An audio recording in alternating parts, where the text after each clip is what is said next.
welcome to episode 1 of the WiBit.net podcast, recorded live on June 23rd, 2011. In our very first episode, Bryan and I are going to talk about what is WiBit.net. What kind of stuff do we have? What are you going to get out of the website? And why do we do this? Where did we come from? All this and more coming up on the first episode of WiBit.net. For more content, please check us out on iTunes, wibit.podomatic.com, facebook.com/wibits, and of course, wibit.net, WIBIT.net. Hello, everybody. Welcome to our first podcast.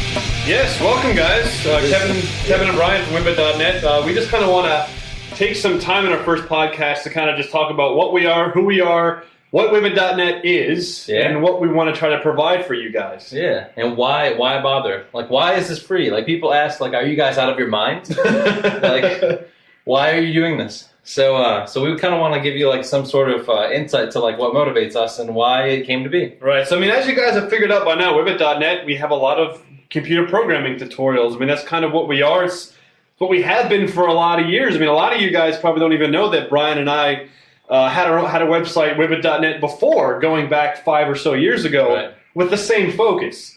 We decided to come back and try this thing again, and so far it's been really it's been a lot of fun.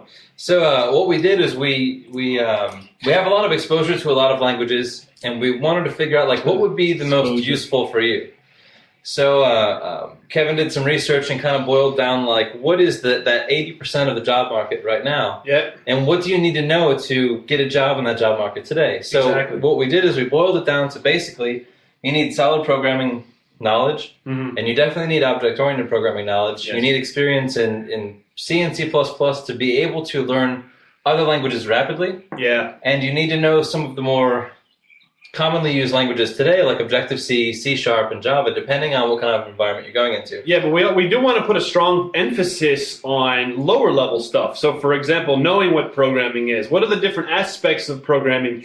Before we even get into languages, we have discussions about that. And then the first language we talk about, Bryan, is C, which is going way back to the hippie 60s. Yeah. So, I mean... But once you know that, you can springboard off into any language. I mean, you want to go to ActionScript or whatever floats your boat, you can jump into it in a hurry. Man, ActionScript is a waste of time. Keep talking about ActionScript. So we want to. So we wanted to be able to take you step by step all the way through the process. So if you just kind of go through our courses, you will have the knowledge and the skill set, and have, like, hands-on lab experience. And you are being trained to be a software developer, like it or not. Yeah. So, like, the kind of people that WiBit.net is aiming to kind of attract, we do, like we said, put an emphasis kind of on beginners. But we don't, we also do think that we do have a lot of content for people that maybe have programmed for a while. Maybe you need some refresher on some of the basics, or you want to jump into a language that you haven't seen before. Right. Another thing that comes up often is you learned a lot of the more recent languages first. Yeah. And there's, like, you kind of hitting a wall. There's, like, something shaking you about your knowledge of programming, and you want to, like, take a step back and shore up your foundation. Right. It's like the perfect way to go. Absolutely. So that's the kind of person that we hope to attract to the site. One of the things that we noticed was when we started, you might kind of wonder, like, why we kind of take that shock jock approach, or why we kind of have conversation, why the both of us are always in the videos explaining stuff. When we started looking at other sites that offer video tutorials, you have, like, one guy. Yeah. He's, like, half dead. He's just like, well, today we're going to talk about Lisp part 45. And, this is, it's just like, oh my God, and it's like a Windows 95 computer. Well, and the glorious thing is there's, like, about 3 hours of content where nothing actually takes place. Yeah, they just go through every painstaking detail of some IDE that you've never heard of. Yeah. It died in the 90s. And that's one thing WiBit.net is trying to not fall into. Is we want every one of our lessons to be informative, and we want you to walk away with something. And we also want whatever we teach you, it shouldn't cost you anything apart from your device and an internet connection to be able to do. So we try to advocate open source projects as much as possible. We try to have IDE development environments that don't cost anything. Sometimes you can't get around it, like Xcode, but we try to do that as much as we can. Yeah, so I mean, just kind of a little bit about where Bryan and I are coming from. And we're software developers from way back. I mean, even going back into our high school days, we made money writing software. You know, I came from a web development background. You know, I was doing those kinds of jobs for a number of years before I got into full lifecycle development. And one of the things when I know when I was starting out, probably the same as you, is the internet wasn't as friendly as it is now. Yeah. Well, and, okay. The Apple if you're an Apple, yeah. Apple developer, it's still not very friendly. But the way that you would get information back then was like people were harsh on like newbies and stuff. You know, like, oh well, I had to figure this out. So yeah. Go get a book. And also like being a nerd wasn't as popular as it is now. Yeah. So back then you don't really know anybody else who does it. Right. Because everybody in our development. So when all the time. So by the time we met each other, it was it was kind of cool. So we were like, well, let's start making stuff, studying for classes and things like that. Yeah. So Bryan and I met each other in college, and pretty much right after we met each other, we discussed the WiBit.net idea, and pretty shortly after that, guys started putting it together. You know, our initial idea was MySpace with video tutorial. Of course, remember MySpace? Do you remember when MySpace? Oh, yeah, that's right. When people used to use this thing called MySpace? Yeah. People used to use MySpace. And that was kind of the idea, was if we can figure out a way to build a community, but the focus is not on finding an 18-year-old girl and sending pictures of your wang, but the focus is on finding people that are interested in what you're interested in, that are, computer programming related stuff. Right. So JT was also friends with you from around the same time period, maybe even further back. No. Back, way back in high school? Jason and I go back to at least high school. Yeah, I mean, and I think if you ask Jason, he'll tell you that everything he knows is because of me. Right. Yeah. Yes, of course. So they could have just called me and asked me, but instead they just talk about it. Yeah. So I mean, you guys were in I think you guys were in a band. Music stuff, yeah. We were in a band together. God, I'm in a band. Yeah, we were in an awesome band together. Yeah.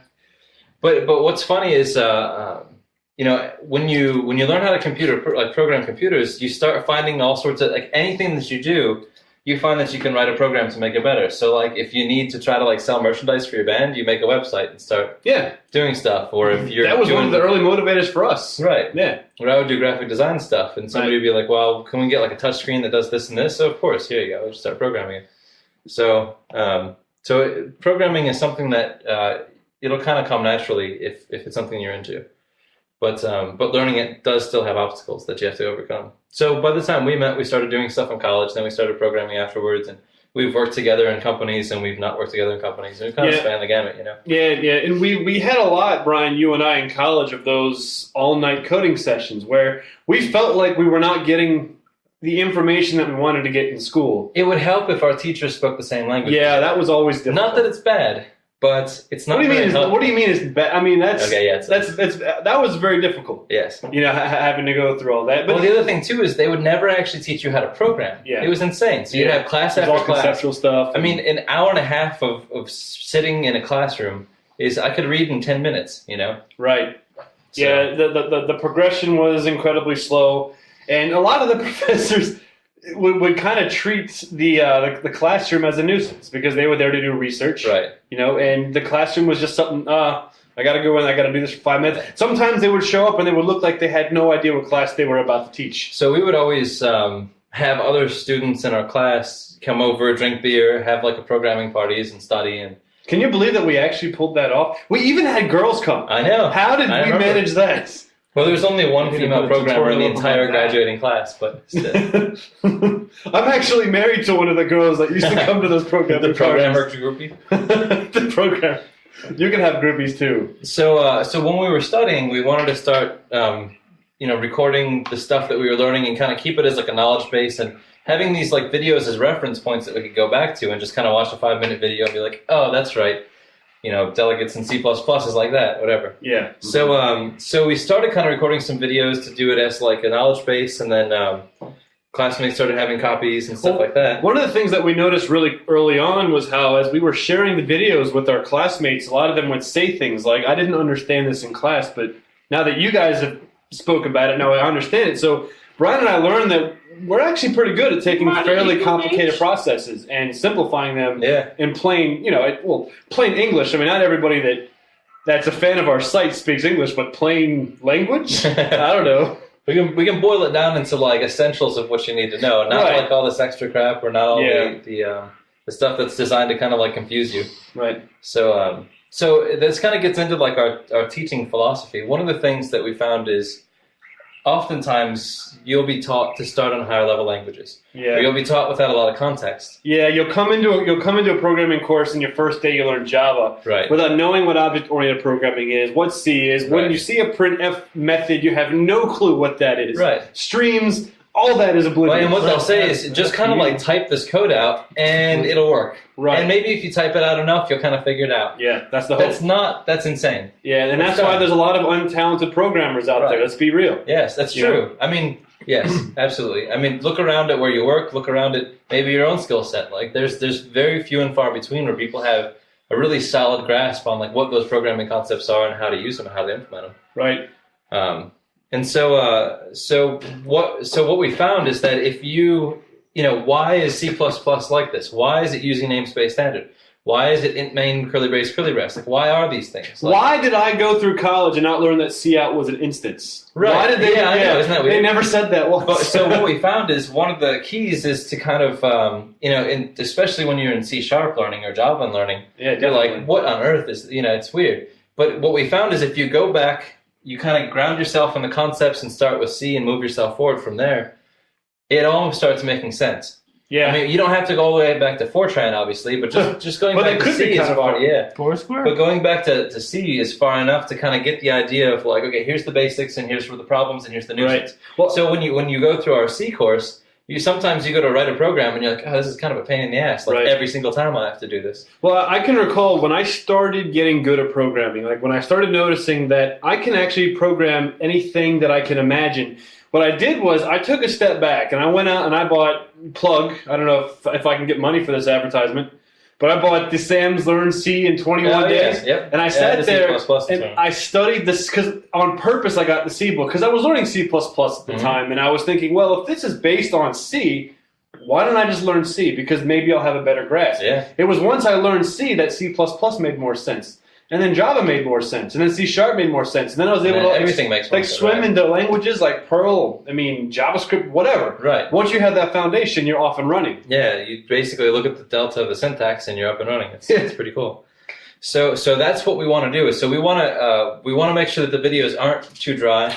We want to have some time where we go over the concepts. But we want to spend a lot of time doing labs. Like one of the things that we hate is, let's say you look for a tutorial on how to build an iPhone app. Right? Yeah. They'll start you at the 75% point and take you through a couple lines, and they're like, so that's about it. Yeah, look at the source code. Or they'll just say, open up this prepackaged project file. And change these things, and that's how you do it. Yeah. And you're like, well, no wonder every app on the App Store looks exactly the same. Yeah. Or it's it takes forever to get there. You know? Right. Yeah, that's true.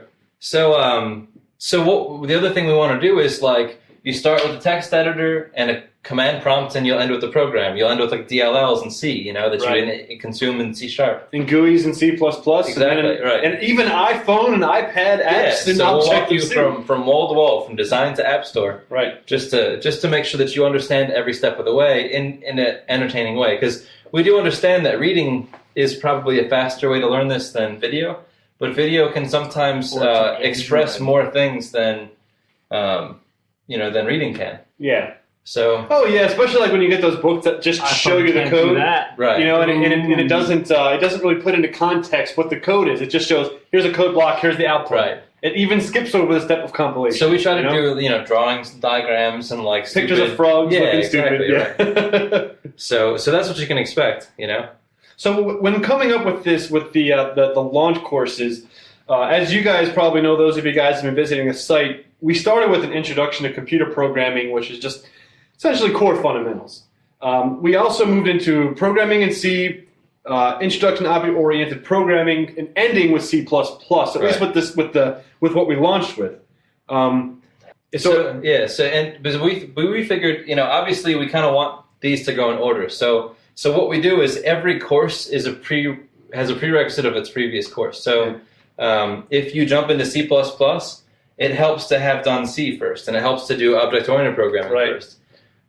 So when you get to the goal is when you get to Java, for example, we don't need to go through every single concept again. We don't have to re-explain the for loop. Right. You know it in C, and it's basically the same. So we can start teaching languages faster and faster. Yeah, and faster. and that is annoying too. Like if you already know a language and you're trying to learn a new language, when you have to start out at that primitive level, it's annoying for you. It is annoying. You know, if I know what a for loop, like when you go out and you buy a Java book, probably the first 2/3 is stuff you already know. Yes. So if we have this launch courses up through C++, from that point on, we can basically say, we'll assume that you know up to C++, and here we go for the rest of it. Yeah. And that saves a lot of time. So because we don't want to waste your time. It's just like in programming, you don't want to have redundant code. Same thing with this. We don't want to have redundant lectures over and over and over teaching the same thing. That's not the point. Just like one class builds on another class, that builds on another class, WiBit.net tutorials do the same. We also want to put an emphasis on, we have 2 introduction courses, one of them being the object-oriented course.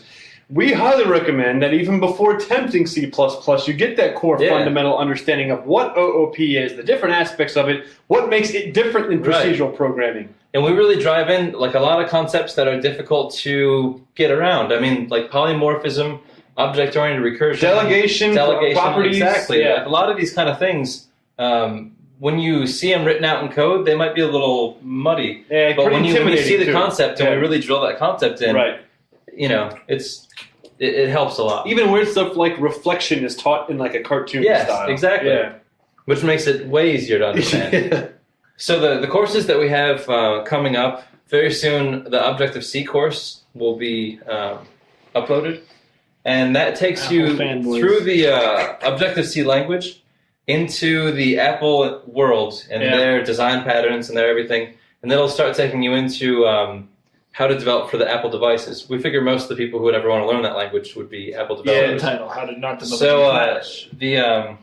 So that will take you all the way through, get you oriented, but also we'll show you in the labs wall to wall on how to build stuff for the OS X, the iPad, the iPhone, and the terminal. Right now, just to be clear, a lot of this, the Objective-C stuff was, and at least its placement in our curriculum was based mostly on timing, and that we tried to stay consistent as far as the lineage and how languages progressed, starting from C. And when you look at the timeline, Objective-C kind of slid in there towards the end of the 1980s before we started getting into the pure OOP languages. Like Java wasn't introduced to the public until 1995. Right, and then C# was a response to Java. C# was announced to the public, well, it was released to the public in 99, 2000, something like that. So in C, we're kind of talking late 60s. In C++, we're talking late 70s. Yeah, I think it was early 70s, early mid-70s. So then we kind of go into the 80s and so on. So Objective-C is really the 80s language. So we do kind of want to, because Objective-C, as you might not know, is not a pure object-oriented language. Right. It says it's Objective-C, like object-oriented, but it's really a bolt-on object-oriented language. Yeah, and it's kind of messy because you don't even, like, the implementations that we use commercially for Objective-C are not pure implementations of the language. You're using the Apple Coca framework to write the language. Yes. Which a lot of people don't know, because I know that if you went to go pick up a Learn Objective-C book, the first thing you're going to learn is what is an NS object. Right. Well, that's not an Objective-C object. That's a next step object. Because it's still essentially C. Right. You know? Just think about, like, you know, if you were learning, like BASIC back in the day, and like all the Microsoft, like you're not in the language, you're using the Microsoft framework. And there's a big distinguishment between the next step objects and the Objective-C language. You know, it's a very big distinguishment. But when you develop for Apple devices, they're kind of inseparable. Yeah, and then next we're going to touch on Java. Yeah. And you know, Java being one of the big powerhouses in the market today. Yeah, which, to be honest, kind of surprises me. Really? Yeah. That doesn't surprise me at all. I mean, it's all over the place. I'm surprised I don't know.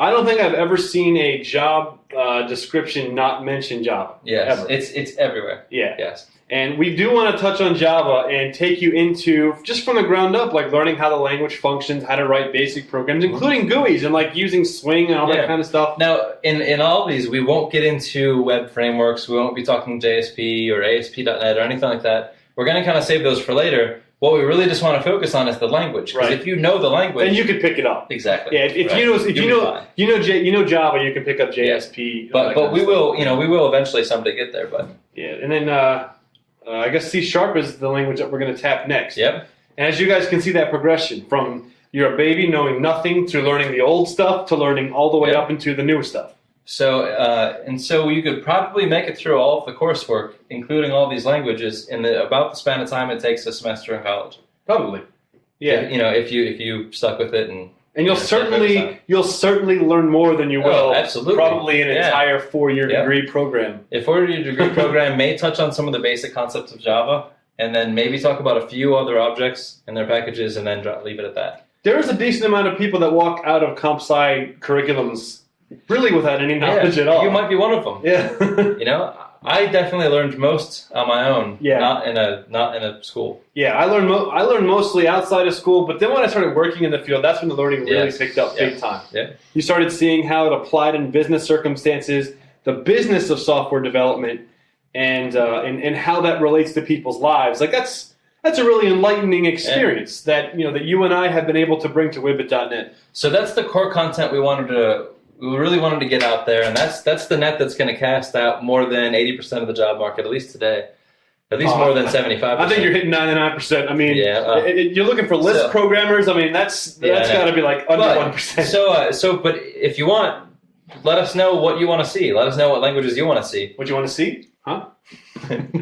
So if you're like a Lisp freak or something, I don't know. If you're whatever. Yeah, the functional programming languages. And if we don't know it, we'll find somebody who does and get it out there. Yeah.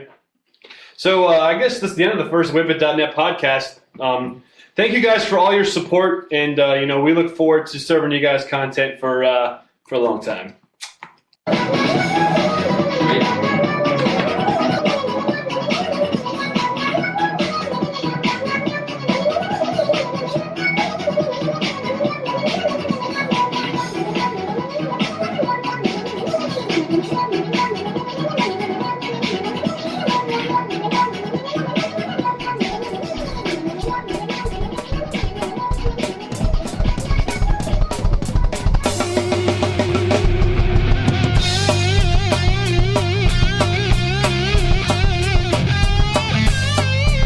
Thank you for supporting WiBit.net.